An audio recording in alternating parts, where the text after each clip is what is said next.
Muy buenos días, bienvenidos a Encuentro con Julio Villagrán, una mañana de martes 3 de julio. Estamos listos para acompañarles en esta mañana. Me acompaña en el estudio ya el exfiscal general de la República, Astor Escalante, con quien vamos a hablar precisamente sobre el tema de la Fiscalía, el actuar de la Fiscalía en algunos casos relevantes en el país. Astor, gracias por estar con nosotros. Muchísimas gracias, un gusto compartir esta tribuna contigo y pues por supuesto a la orden. Gracias, Astor. Vamos a platicar de estos temas interesantes que la gente también quiere conocer, opiniones de las personas que conocen sobre los temas que se están manejando públicamente. Quiero también decirles que esta mañana las noticias hablan sobre ese corte del servicio de agua en buena parte del Gran San Salvador. Hay problemas, hubo un vandalismo, alguna tubería de esas tuberías muy grandes de conexión de agua han sido saboteadas en la zona de Nejapa. Este día precisamente el presidente de ANDA, el doctor Felipe Rivas, va a dar una conferencia de prensa in situ para dar a conocer el destrozo que ha tenido esas tuberías. Imaginémonos esas tuberías gigantescas que han sido desatornilladas y ha habido un derrame y una afectación muy grande a una buena parte de la población en el Gran San Salvador. Este es un tema que está afectando a muchas familias, un tema muy, muy delicado. Esa es la noticia que circula a nivel nacional. Quédese con nosotros, ya regresamos. Estamos ya en encuentro con Julio Villagrán, el exfiscal general de la República. Astor Escalante está conmigo para poder platicar de estos temas que son relevantes al país. ¿Qué tal, Astor? ¿Cómo estás? Muy bien, siempre pendiente y expectante de todos los cambios que va haciendo tu programa, muy interesante, y también de los problemas del país, así que aquí estamos a la orden tuya. Perfecto. Han habido algunas evaluaciones, Astor, sobre el tema del actuar de la Fiscalía General de la República, casos relevantes que se han conocido últimamente. Hay una de las cosas que básicamente se manejan y es que la Fiscalía General de la República casi que no gana casos y dice la gente, los casos se le caen. Y el último caso que se maneja el saqueo público, que es en contra del expresidente Mauricio Funes y varios de sus funcionarios y familiares, la gente dice, mire, esto es un puro show que está montando la Fiscalía y al final todos los casos terminan cayéndose. Pero haciendo un recuento, digamos, ¿cuál es en un primer momento tu evaluación del actuar de la Fiscalía General de la República, Astor? Bueno, yo creo que la Fiscalía General de la República está haciendo su trabajo. El fiscal general de la República, por medio de sus agentes auxiliares, están desarrollando junto con la policía procesos de investigación. Están, digamos, avanzando algunos casos y los está presentando ante los tribunales de justicia. Digamos, este periodo todavía no existe un caso así de estos que han despertado mayor interés por la ciudadanía, digamos, casos como muy emblemáticos en donde ya haya concluido un caso. No se ha dictado una sentencia, digamos, en casos que tiene que ver con exfuncionarios o funcionarios acusados, por ejemplo, de delitos relativos a la corrupción, temas de peculado, temas de negociaciones ilícitas, algunos temas que no son estrictamente de administración pública, como es el tema del delito de lavado de dinero. Entonces, no ha habido todavía ningún caso donde haya concluido. El caso del expresidente Saca está pendiente todavía. El caso del expresidente Funes y varios de los, digamos, personas que trabajaron con el expresidente Funes también está en proceso, apenas inicia, y habría que ver, digamos, ya en el terreno judicial cuál va a ser la resolución de ese caso, ¿verdad? La redefinición de ese conflicto que se le ha llevado al sistema de justicia, porque digamos, presentar el requerimiento fiscal hacia atrás, la pelota, ¿verdad? El juego, la cancha ha sido conducida básicamente por Fiscalía General de la República. Digamos, sin árbitro, por así decir, o sea, para ejemplificar un poco este tema. Ya una vez, digamos, puesto en la mesa, imaginemos que este sea el proceso judicial, ya allí en el centro donde dice, ¿verdad?, de encuentro, ya se encuentra el juez del caso, que es el árbitro. Y entonces acá está la Fiscalía con todas sus herramientas, con todas sus armas, por así decir, y allá donde te encuentras vos, Julio, está el esquema de defensa, ¿verdad? Aquí están los señalamientos contra los acusados y allá está toda una estrategia de defensa para, digamos, contradecir o digamos, cuestionar la investigación que ha hecho Fiscalía. Ese es el trabajo que tienen que hacer los abogados defensores y habría que, digamos, individualizar cada una de las personas señaladas, ver la carga acusatoria, ¿verdad?, la imputación específica que se le hace a cada uno de los involucrados, el elenco de prueba con que Fiscalía va a respaldar esa acusación y vamos a ver del otro lado de la cancha cómo juega la defensa, cómo plantea sus argumentos, cómo plantea su estrategia de defensa. Yo en principio te diría que habrían algunos personas que muy probablemente, digamos, pudieran tener un tratamiento distinto a algunos otros dentro de la estructura de ese caso, pero obviamente se debe respetar el planteamiento que ha hecho Fiscalía. Fiscalía decide a la mayor parte de involucrados acusarlos por delitos graves, algunos otros están acusados por delitos, entiendo yo, de encubrimiento, hay temas de peculado, hay temas de lavado de dinero. Creo yo que en algunos casos el tema del lavado de dinero va a ser bastante cuestionable, digo técnicamente hablando, ¿verdad? En el caso, por ejemplo, de la ex primera dama Wanda Pignato, por lo que he escuchado por los medios de comunicación y por algunos documentos que he tenido acceso a leer,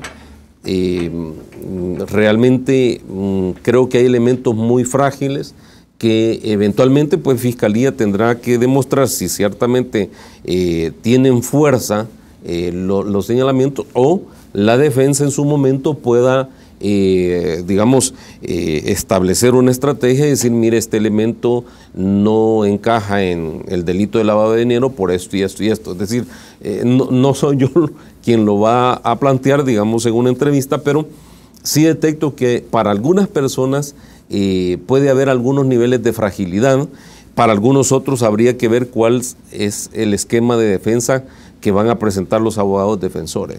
Objetivamente, en el caso de Saca, ¿tú puedes compartirnos cómo se encuentra la situación del expresidente Saca? Él está detenido, pero ¿cómo está el proceso, digamos, en el caso Saca? ¿Cómo está el proceso, Astor?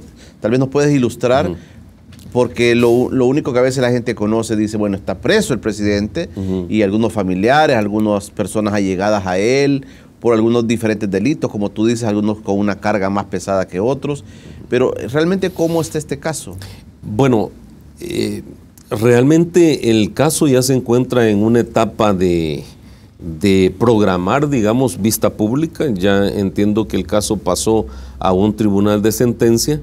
Será, digamos, la carga de trabajo que tenga ese tribunal de sentencia que le permita señalar una fecha para una eventual vista pública.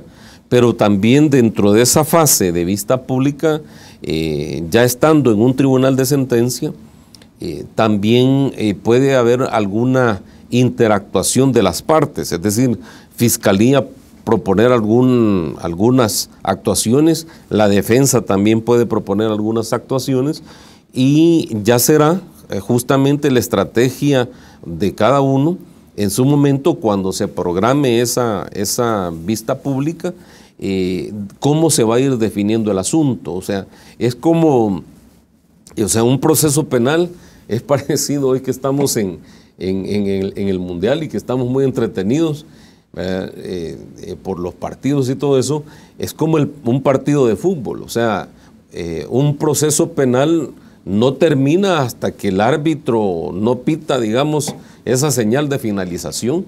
Igual el proceso penal no acaba hasta que ese juez no dicta una resolución, una sentencia, ¿verdad? Cuando era tribunal de jurado se le llamaba un veredicto. En términos figurados se le puede llamar así también, hasta que el juez no dicta ese veredicto, ese proceso penal no acaba. Pero incluso aún terminando ese proceso penal y el juez, ¿verdad?, en este caso un tribunal de sentencia, dando su sentencia, dictando su sentencia, ante eso también puede existir actuaciones de las partes, que en este caso, si por ejemplo Fiscalía no está satisfecha con la sentencia, puede presentar un recurso, ¿verdad? Igualmente la defensa. Y entonces ya entran otros actores. En ese caso, finaliza un tribunal de sentencia que puede estar integrado por 3 jueces, ¿verdad? Finaliza su actuación y si las partes presentan recursos, pueden ser recursos de apelación, recursos de casación, recursos de revocatoria con apelación subsidiaria.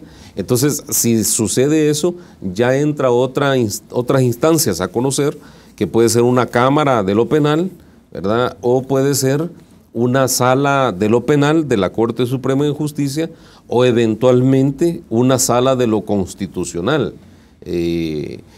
Fíjate que estamos en un tiempo también interesante para la administración de justicia y la persecución del delito, porque estamos justamente en un periodo de finalización de por lo menos 5 magistrados de la Corte Suprema de Justicia, 4 de ellos de la Sala de lo Constitucional, prácticamente toda la sala, y uno de ellos de la Sala de lo Civil. De lo civil. Y la Asamblea Legislativa justamente está en ese proceso de seleccionar a los sustitutos de estos magistrados.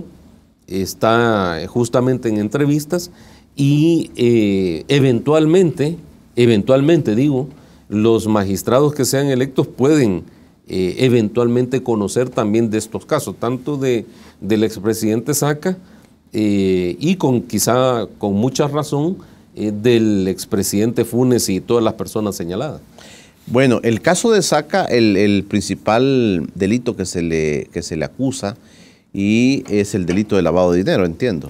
Sí, fíjate que sí, ese es uno de los principales delitos.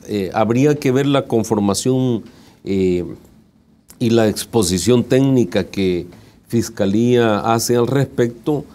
Yo te lo digo desde el punto de vista académico, es decir, sin pretender ofender a ninguna institución y mucho menos, por supuesto, ninguna actuación de funcionarios del Estado y concretamente funcionarios de Fiscalía General de la República. Con mucho respeto digo, el delito de lavado de dinero tiene una estructura y tiene una cantidad de verbos rectores, y la doctrina te dice, la teoría del delito específicamente de diferentes autores que hablan de esto,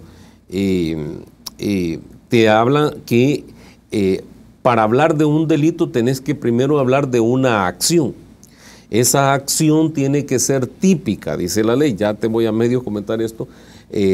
Luego de eso tiene que ser antijurídica, la acción tiene que ser culpable y también la acción tiene que ser punible. Es decir, son como cinco elementos que se desarrollan, se analizan para examinar si existe o no un delito. Yo en algunos temas tengo mis serias dudas, porque el delito de lavado, aunque tiene diferentes verbos rectores, lo que inicialmente te demanda un delito de lavado es que el dinero que se está poniendo en juego, en movimiento, provenga de un ilícito, de fuentes ilícitas.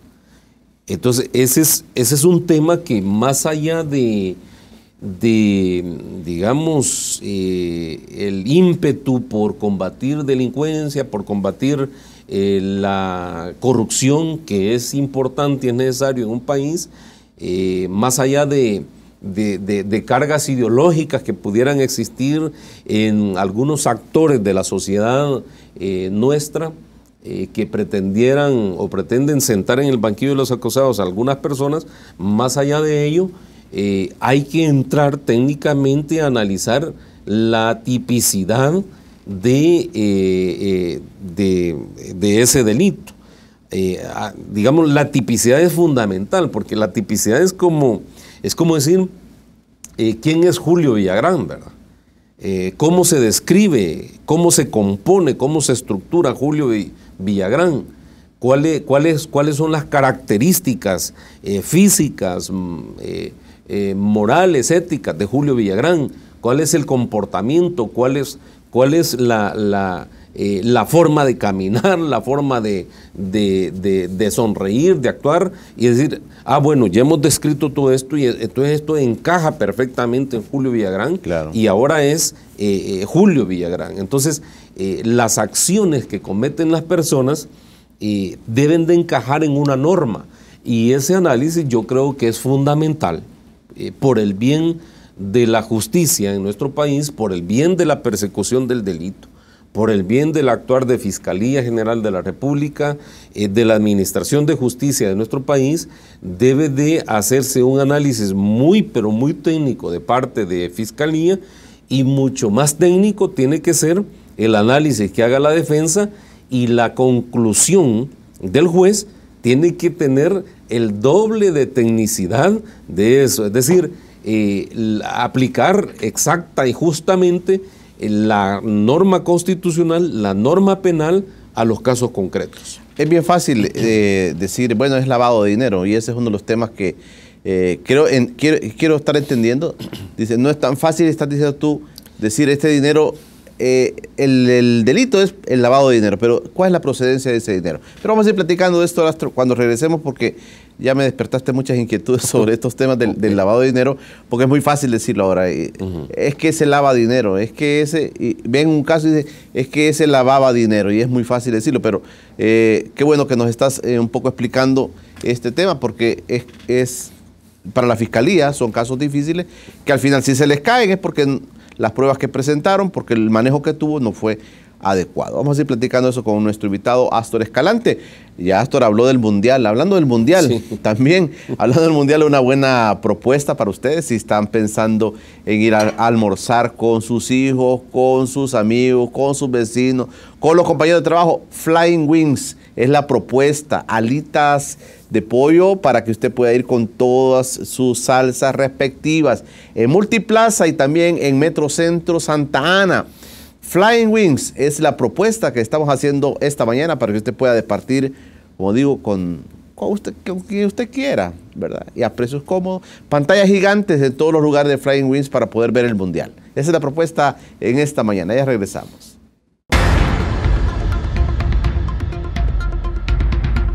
Estamos de regreso en Encuentro con Julio Villagrán esta mañana, platicando con mi buen amigo, el ex fiscal general de la República, Astor Escalante, platicando sobre los temas relevantes que han golpeado mucho al país. Dos expresidentes de la República siendo juzgados por varios temas, pero uno de ellos es el lavado de dinero.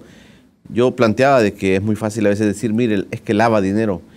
El dinero que se lava es un dinero que ha sido adquirido de manera ilícita, Astor, y por lo tanto tenés que probar que ese dinero viene de esa fuente ilícita y que lo estás blanqueando, lo estás haciendo bien, lo estás haciendo un dinero que, digamos, ya claro, blanco.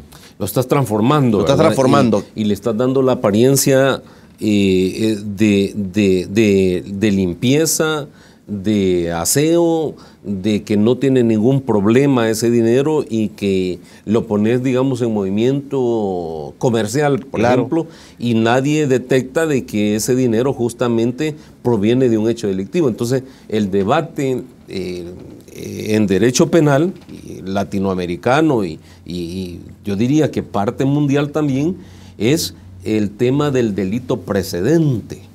O sea, el lavado de dinero lo que te exige es que el sujeto activo, o sea, los que están cometiendo el delito de lavado de dinero, conozcan que ese dinero proviene de fuente ilícita, ¿ya? Entonces demanda eso el tipo penal, el tipo básico. Entonces, y si la persona no conoce, te voy a poner un ejemplo. Si hay de repente una escuela, no voy a mencionar nombres de escuelas, de colegios, y viene una persona y con dinero ilícito, ¿verdad?, paga las colegiaturas de esos hijos, entonces significará que a ese colegio había que perseguirlo también por ese dinero.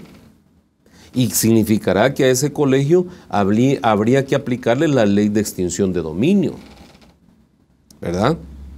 Porque no podrías aplicar vos la ley de extinción de dominio solo a estos y no a aquel colegio que recibió un dinero ilícito. Entonces es un debate... Pero no es la diferencia, digamos, de las cantidades de dinero que se manejan, porque a veces son cantidades obscenas de dinero que se están poniendo en juego. Puede ser, por ejemplo, eso al criterio de Fiscalía General de la República, porque la ley no te habla de montos, ¿verdad? Entonces, pero sí Fiscalía tiene una política que se llama política de persecución penal. Yo pensaría que habría que darle una revisión quizá en el contexto histórico que vive el país, y como evidentemente las realidades cambia a cada momento, tenemos que ir revisando nuestros instrumentos para combatir delincuencia. Entonces, no hay como montos precisos. ¿Quién te va definiendo los montos de lo que puede significar lavado de dinero o no? La actuación fiscal y, por supuesto, lo fundamental, que es la actuación del juez. La decisión del juez dirá, no, si aquí hay lavado de dinero. Pero a nivel latinoamericano, por lo menos, existe un debate en lo que respecta al delito precedente. Y también nuestra jurisprudencia retoma el delito precedente. Es decir, para que haya lavado de dinero, dicen los conocedores, tiene que existir un delito precedente. O sea, un delito anterior, ¿verdad? Y de ese delito se deriva la ilicitud en el tráfico del dinero. Porque usando la lógica de lo que uno alcanza a conocer, Astor, es decir, por ejemplo, en el caso de la comercialización de la droga, sale un dinero. Ese dinero es un dinero negro, digamos. Exactamente. ¿Verdad? Entonces ese dinero puede entrar a estas diferentes fuentes para blanquearlo. Y vos pones una construcción, del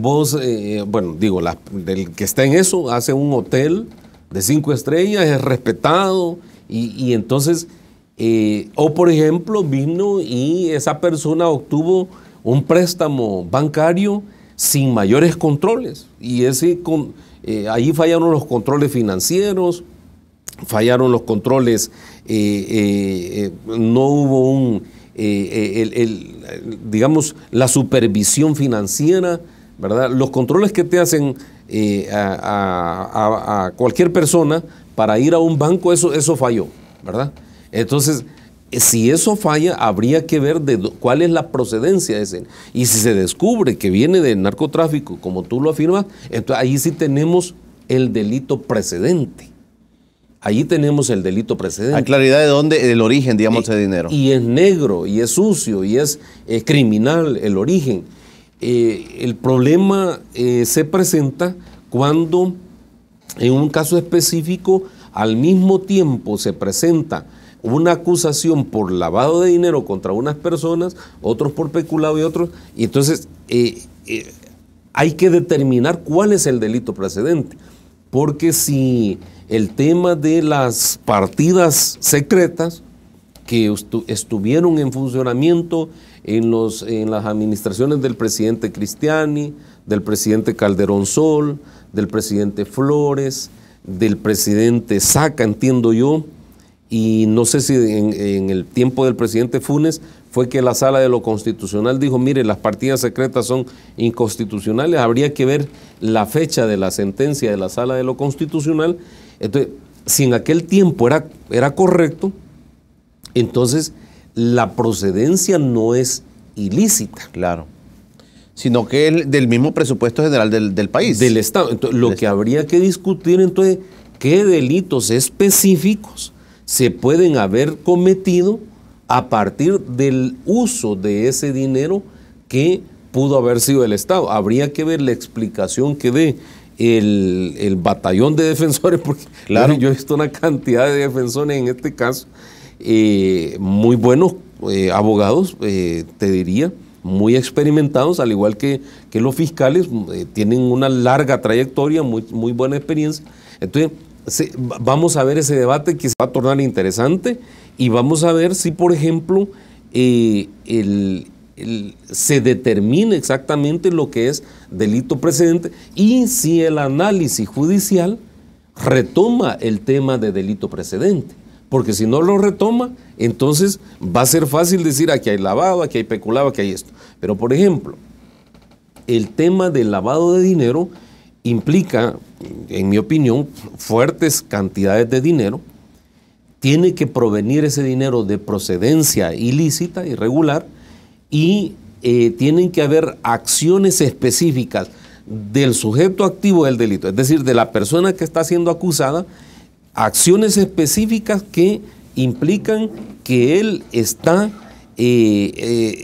estructurando una estrategia para transformar, para cambiar, para invertir, para extraer, ¿verdad?, un dinero y darle una tonalidad diferente, ¿verdad?, para romperle, digamos, destruirle la apariencia irregular, ilícita, negra, sucia de ese dinero y volverlo como un dinero blanco, limpio, que puede ser utilizado y puede ingresar en el comercio nacional e internacional. Hay otro de los delitos que se les atribuyen a estos expresidentes y es el de enriquecimiento ilícito. Sí. Es decir, de las arcas del Estado, del dinero del pueblo, del dinero de la gente, del dinero de los impuestos, se toma para enriquecerse. Se enriquece él y enriquece a un grupo de personas que están cerca de él.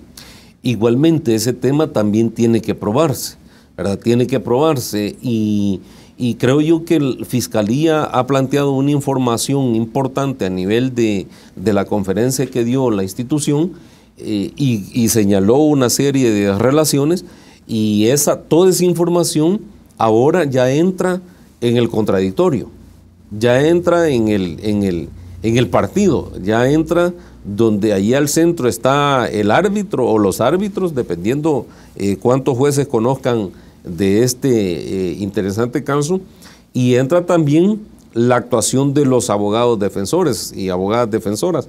Entra también la explicación propia que puedan dar los acusados, porque en este tiempo no se ha escuchado, no se ha visto ninguna información, ninguna declaración de los señalados en este caso. Yo creería, es decir, si yo estuviera en un cuadro de defensa, que por lo menos algunos imputados deberían de declarar, creería yo. O sea, algunos colegas abogados y abogadas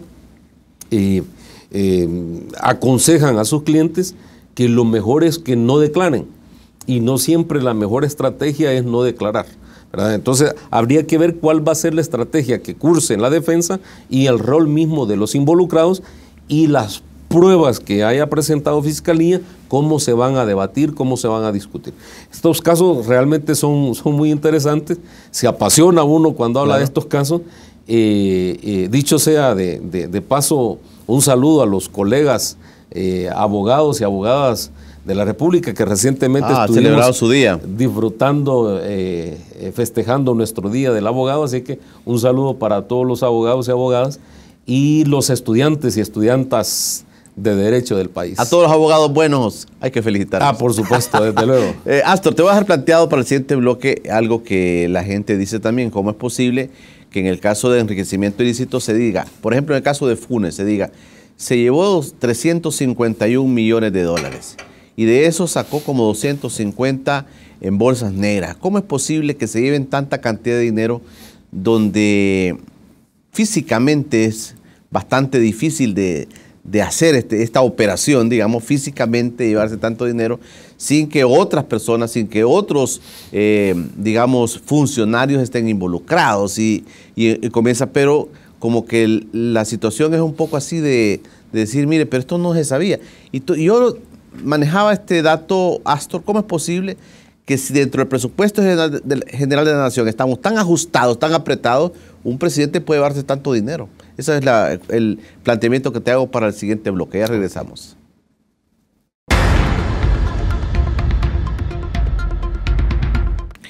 Estamos platicando con Astor Escalante, ex fiscal general de la República. Astor, ¿cómo es posible que en estos casos de enriquecimiento ilícito puede ser tan fácil? Mire, se llevó y le repartió a sus ex compañeras de vida, le repartió a sus parientes, a sus amigos, hizo una piñata con todo el dinero.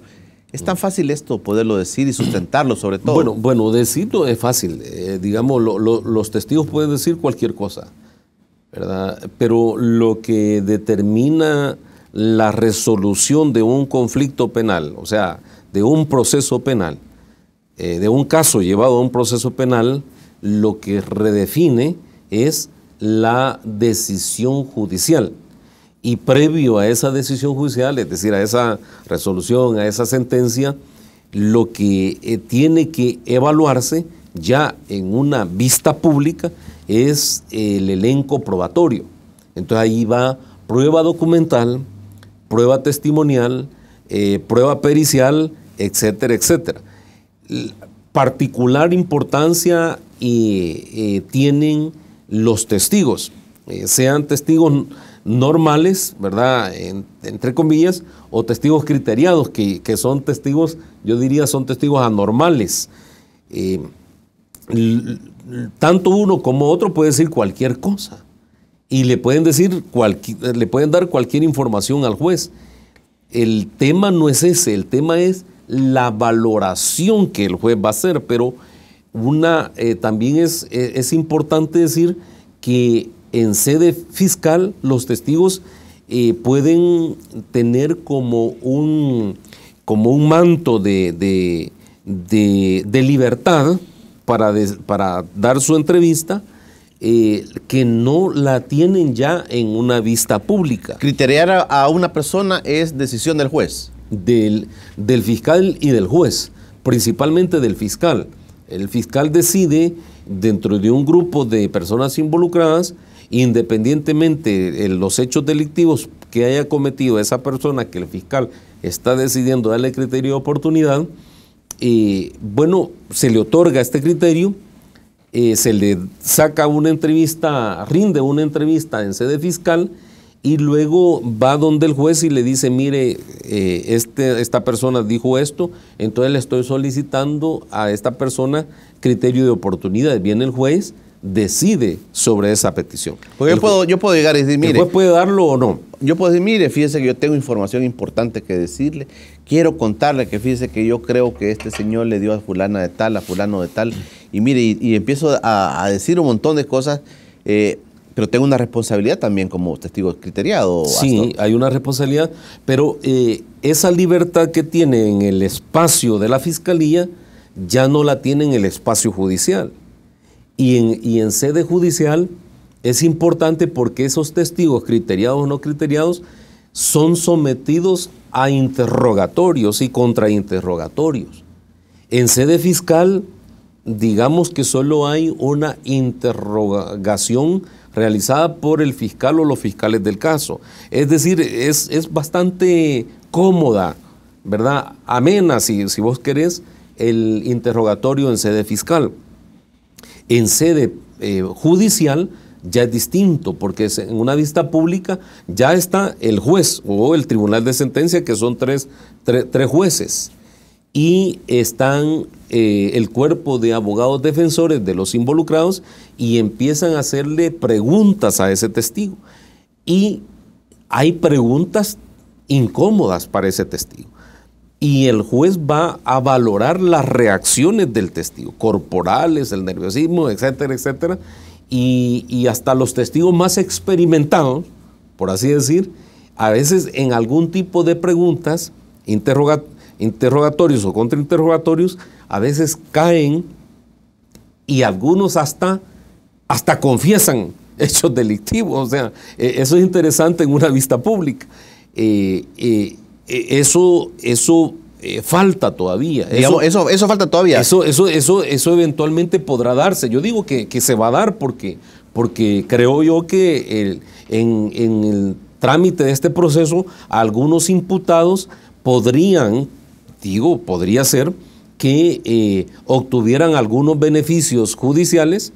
Bueno, la misma Fiscalía General de la República, muy responsablemente, creo yo, solicitó medidas sustitutivas a favor de la ex primera dama Wanda Pignato, y fue una decisión del juez no acceder a lo solicitado por la Fiscalía y decidió dejarla en detención provisional, a pesar de que ella está enferma, está hospitalizada. El juez dijo, no, aquí por el principio de igualdad yo le decreto detención provisional. Creo que el juez del caso, el juez quinto de paz, digamos, fue más allá de lo pedido por Fiscalía.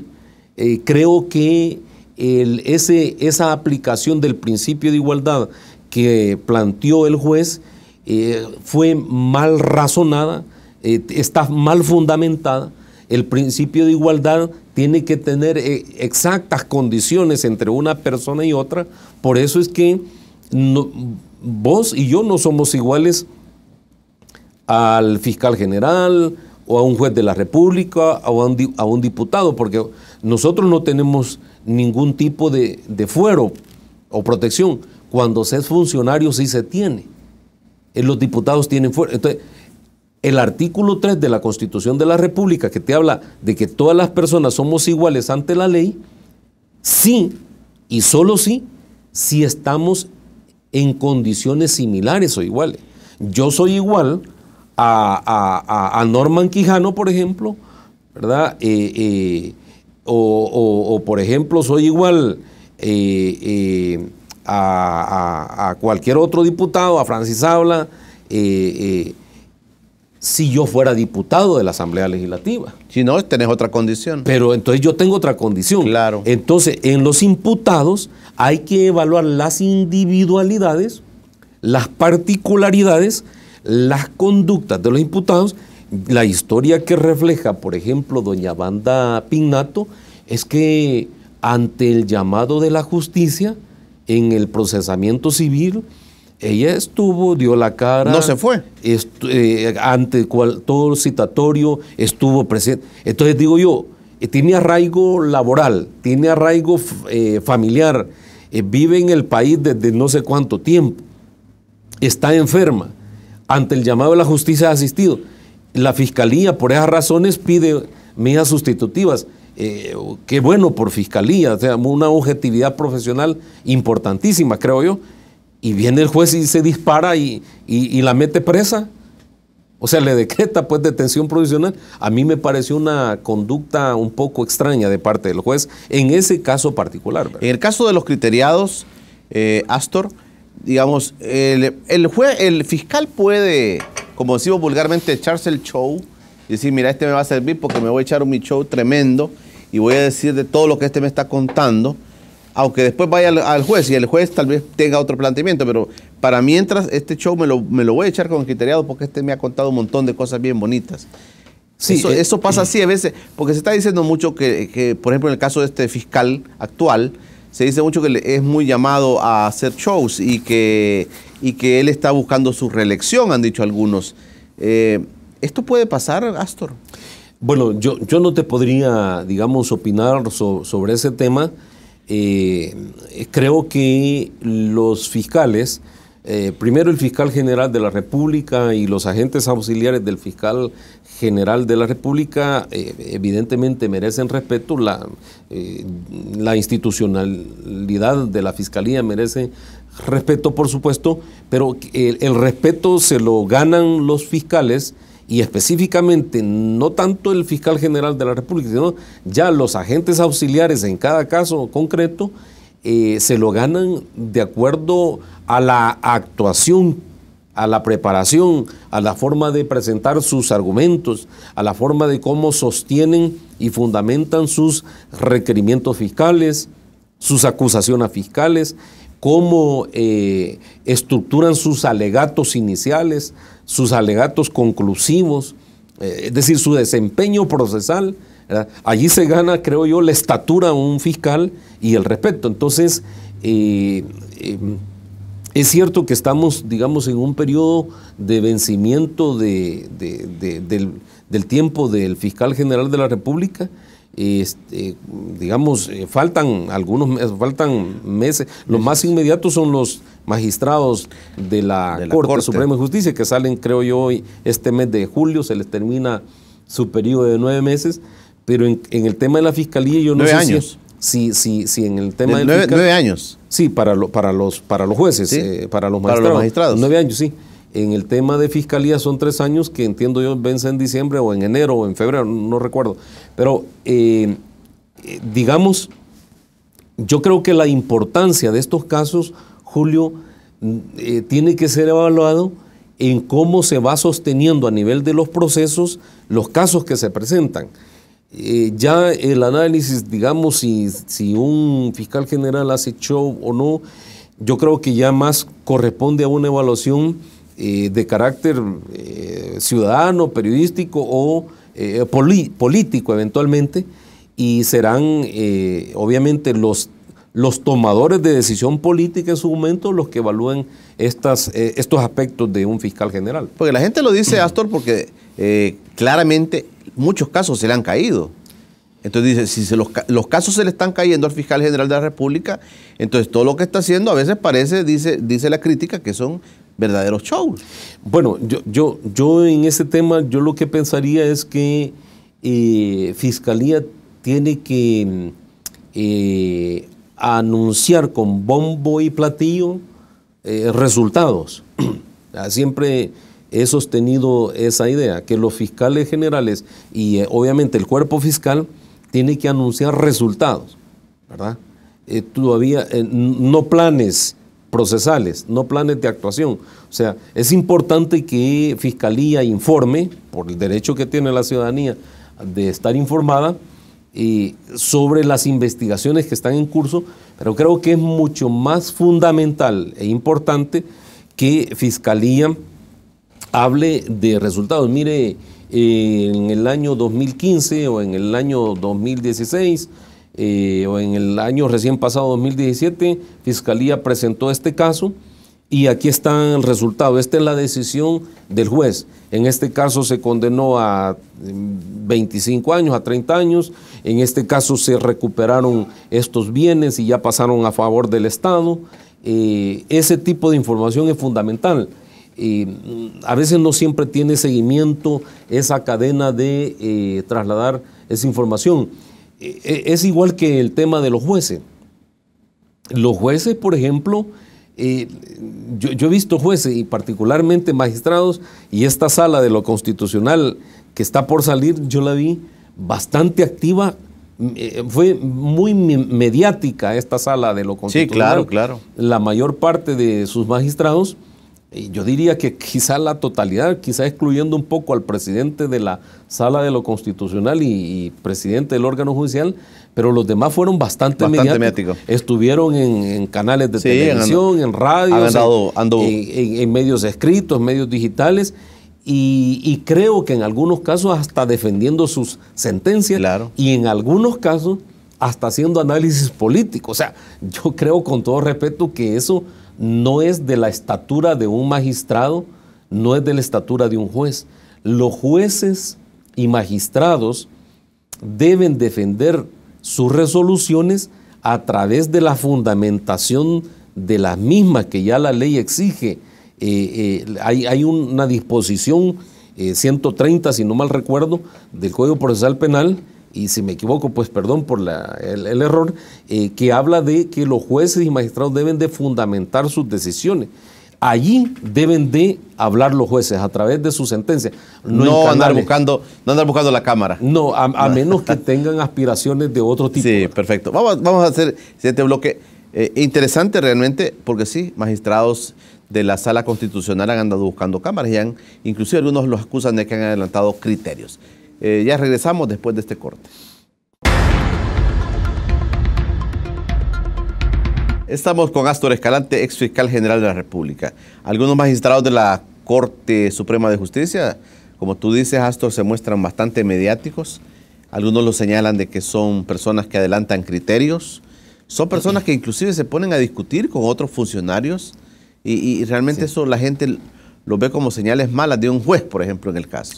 No debería, en mi opinión, un juez o un magistrado hacer esas exposiciones públicas y peor no hacerlas de carácter, digamos, estrictamente constitucional, legal, ni mucho menos académico, sino que yo he visto en algunos magistrados unas exposiciones como que fueran activistas políticos, o sea, por respeto pues no te puedo mencionar nombres de magistrados, pero yo de repente he visto en entrevistas y he leído en donde alguno que otro magistrado ha dicho del presidente de la República, no, si este señor pues, fue guerrillero, fue no sé qué, anduvo en... O sea, ponerse a hablar, palabras más, palabras menos, de un presidente de la República por parte de un juez o un magistrado, me parece que el desdice de la investidura de juez o magistrado, porque hay una teoría en derecho y en teoría judicial se utiliza bastante, que es que los jueces y magistrados son jueces y magistrados de la Constitución de la República. ¿Ya? Entonces, las resoluciones de un juez y de un magistrado tienen que calzar el espíritu constitucional y de las leyes y tratados que rigen nuestro país. Entonces, la parte política y la parte mediática está bastante vinculada a la parte política, no debería ser, digamos, como el ajuar de un magistrado o de un juez. Las exposiciones públicas pues las pueden hacer los fiscales y los defensores, pero que un juez esté involucrado y se esté inmiscuyendo y hablando y adelantando criterios en casos específicos, yo creo que no. Recientemente creo que han habido exposiciones de magistrados que de alguna manera han adelantado alguno que otro criterio en estos casos de los que estamos hablando. Claro, inclusive en temas electorales ya se vio al magistrado Rodolfo González hablar mucho, frecuentar las cámaras, también al magistrado Sidney Blanco también se le ha visto mucho en cámaras y muchas veces están exponiendo situaciones que, como tú dices, tal vez no van a la altura de un juez. Sí, yo no he visto las declaraciones de Sidney Blanco así totales, ¿verdad? He visto alguna que otra exposición. Para serte sincero, lo he visto un poco más comedido que el magistrado González, ¿verdad? Y espero pues que no se molesten por ello. Ya hay otros magistrados que han tomado de algún tiempo para acá una conducta un poco más reservada. El magistrado Belarmino Jaime, por ejemplo, ya no aparece mucho en los medios. El presidente de la Corte, rara vez, solo en eventos, que los medios, muy raro ver al presidente de la Corte Suprema de Justicia en un canal de televisión o en un desplegado de medios escritos o digitales, dando sendas entrevistas de 2, 3, 4 páginas a otros magistrados. Sí, entonces, yo creo que eso daña la justicia. Y no solo daña la justicia, sino que directa o indirectamente golpea el artículo 86 de la Constitución de la República. ¿Por qué lo golpea? Porque el artículo 86 de la Constitución de la República exige a los funcionarios de los 3 órganos de gobierno, órgano judicial, legislativo y ejecutivo, hacer tareas de cooperación en los asuntos del Estado, en el desarrollo y ejecución de las funciones estatales que particularmente a cada órgano corresponde, pero se debe en cooperación interorgánica. y de repente que vengas y pongas a un magistrado acá y empiece a disparar contra el órgano ejecutivo, el órgano legislativo, y que fulano dijo esto, que el presidente dijo esto, que los diputados esto, o sea, desdice un poco de ello y golpea, en mi opinión, ese espíritu conciliador, ese espíritu de colaboración estatal que demanda el artículo 86 de la Constitución. ¿Se ha cuestionado a algunos magistrados, Astor, de que tienen algunas tendencias inclusive político-partidarias? Se ha dicho claramente en algunas resoluciones y que se han impuesto con algunos intereses que ellos están protegiendo. ¿Tú lo ves así? Bueno, yo lo que he visto es lo siguiente, y debo decirlo claramente, y aquí ha fallado la cosa política, es decir, el sector político ha fallado, en mi opinión. Un sector político ha abrazado a los magistrados, ¿verdad? Y otro sector político le ha tirado piedras también a los magistrados. Si hablamos de quienes los han abrazado, para hablar claramente, la derecha ha abrazado mucho a algunos magistrados. Digamos la derecha, Arena, digamos algunas gremiales existentes en el país han abrazado. Bueno, yo participé en política un tiempo y apoyé a un ex candidato presidencial que fue a Rodrigo Ávila, lo apoyé, digo claramente. Me puse la camisa tricolor sin estar afiliado al partido y estábamos en un movimiento, y lo primero que me dijeron algunos dirigentes, porque me invitaron a ser parte del sector profesional de Arena, lo primerito que me dijeron uno de ellos: vamos a ir al Centro de Estudios Jurídicos. Vamos a ir al Centro de Estudios Jurídicos y vamos a tener una reunión con ellos. O sea, hace poco estuve recordando esa idea, y entonces el Centro de Estudios Jurídicos recientemente les ha dado una condecoración, digamos, a los magistrados por el buen trabajo y toda la cosa. Yo diría que todos los magistrados y los jueces del país ameritan una condecoración. Y yo diría que si se van a dar condecoraciones, se la damos a todos o no se la damos a nadie. Y a los malos jueces y magistrados hay mecanismos específicos que ya señala la Ley Orgánica Judicial, la Ley del Consejo Nacional de la Judicatura. El Consejo Nacional de la Judicatura tiene mecanismos de evaluación constante para jueces y magistrados de la República. Yo también veo mal que hayan sectores de la vida privada y social del país que hagan sendos eventos, poniendo en pedestales a jueces y magistrados o a fiscales, ¿verdad? Creo que no es correcto. Creo que los apoyos institucionales deben ser de otra índole. Creo que debemos de fortalecer las instituciones, fortalecerlas en recursos, fortalecerlas en edificios, o sea, ya no botar el dinero. Yo creo que ya te lo he dicho más de alguna vez, no botar el dinero de los salvadoreños que ponen sus impuestos ahí, y no botarlo en alquileres para el edificio de fiscalía, para el edificio de juzgado. A mí me da todavía pena, ¿verdad? Me da sentimiento ver que todavía el órgano judicial, con ese 6% del presupuesto del Estado que tiene, que es anualmente se le incrementa, que todavía el órgano judicial ande alquilando locales y edificios para que funcionen los juzgados de diferente naturaleza. Me da pena y sentimiento, porque estamos botando el dinero de los impuestos de la gente, y el impuesto que más se gasta en esto es el impuesto de clase media para abajo. Que perdonen los amigos o los no amigos que se molestan con estas expresiones, pero a quien Hacienda le pasa más la guillotina haciendaria impositiva del Estado, esa clase media para abajo. Es cierto que las empresas pagan impuestos y toda la cosa, sí, pero hay mecanismos que tienen que son disfuncionalidades en materia de recaudación fiscal, en donde hay excepción, por ejemplo, a algunos medios de comunicación, lo cual a mí me parece que es un contrasentido, porque todos en la cama, todos en el suelo, porque unos medios de comunicación pagan impuestos y otros no. O sea, me parece un contrasentido.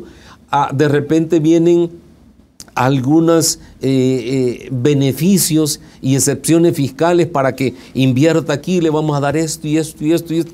Y si vos haces la sumatoria de eso, son millones y millones y millones de dólares los que se brindan en beneficios fiscales, y eso no lo goza la población, sino que sirve evidentemente para generar inversión, para generar fuentes de trabajo y todo eso, pero yo creo que el Estado tendría que hacer un repensamiento en eso. Pero bueno, nos estamos metiendo en otras aguas. Astor, quiero agradecerte que hayas venido con nosotros. Nos quedan muchos temas. Hay otros temas, sí. Y de seguro vas a estar acá para que platiquemos. Se nos viene la campaña electoral, se nos vienen las discusiones jurídicas que hay sobre el respecto, pero va a ser en otra ocasión. Te agradecemos que hayas venido. Con mucho gusto, Julio, y un saludo para los amigos que nos han visto y escuchado en estos canales. Perfecto. Gracias a ustedes en casa por haberse quedado con nosotros. Mañana miércoles nos va a acompañar en el estudio Dagoberto Gutiérrez. Lo han estado pidiendo para que escuchar su opinión sobre el tema político electoral. Mañana Dagoberto estará con nosotros a las 7 de la mañana. Por hoy pasen todos un feliz día.